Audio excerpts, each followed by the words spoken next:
Hello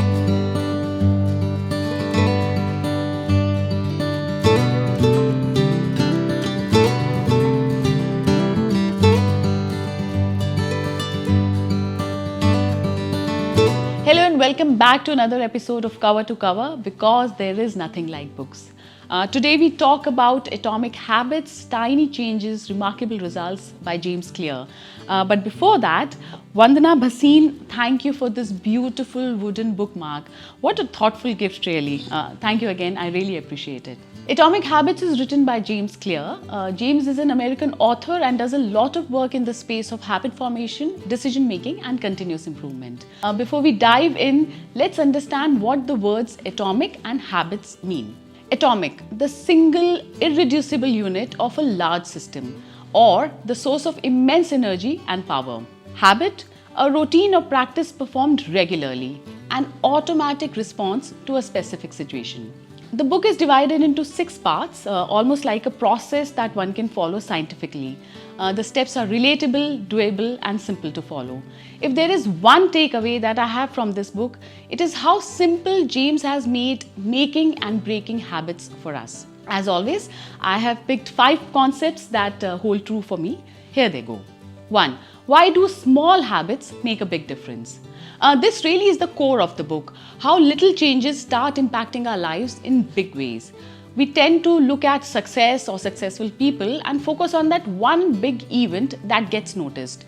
The author is trying to bring our focus on the journey covered before that, the everyday small steps that went unnoticed. Habits work like compound interest, he says, and here is the math. A 1% positive change in any habit today will lead to a 37 times improvement by the end of the year. Similarly, a 1% negative movement will bring you down to 0 in the same period. Problem is that 1% change is so small that it is almost negligible. James gives a visual example of how this works. Imagine you're flying from Delhi to Mumbai and a 1 degree change in the flight path will land you in a different city altogether. The same applies to our lives through habits, good and bad. Net, it doesn't matter how successful or unsuccessful you are right now.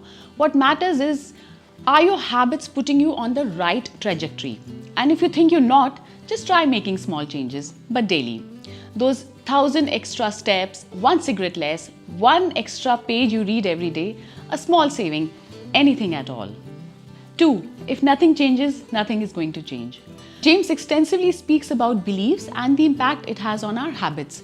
Our beliefs and our past behavior create our identity, and to create new habits, we first need to work on creating or recreating our identity. For example, if you continue to say, "I'm not a morning person," and then try and cultivate a habit of getting up early, you will fail sooner or later. To create a new habit, you will first need to create a new narrative for yourself. I've been largely an introverted person for the initial many years of my life. Walking up to someone saying hello would put me in an uncomfortable state. Over years, I have now changed my own positioning in my mind. I now say I'm a people person and I love having conversations.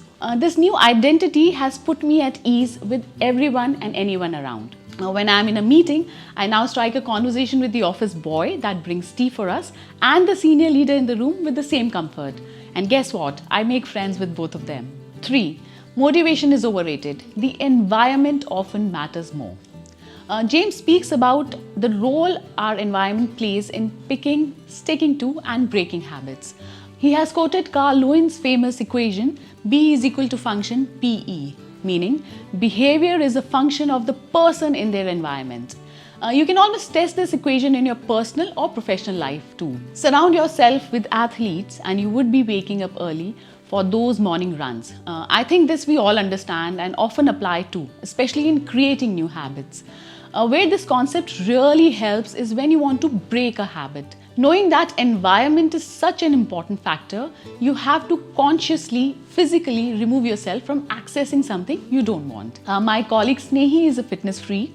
She recently told me that she has just stopped getting snacks into her home completely. This means guests are offered only a black coffee, but it also means that snacking is completely out of her reach and hence out of her life. 4.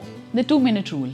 A lot of us get overwhelmed by the complexity of something new we want to start, and in the bargain, we don't start at all. In the author's words, it is better to do less than you hoped than to do nothing at all. Basically, by not attempting something, we have ensured a 100% failure rate.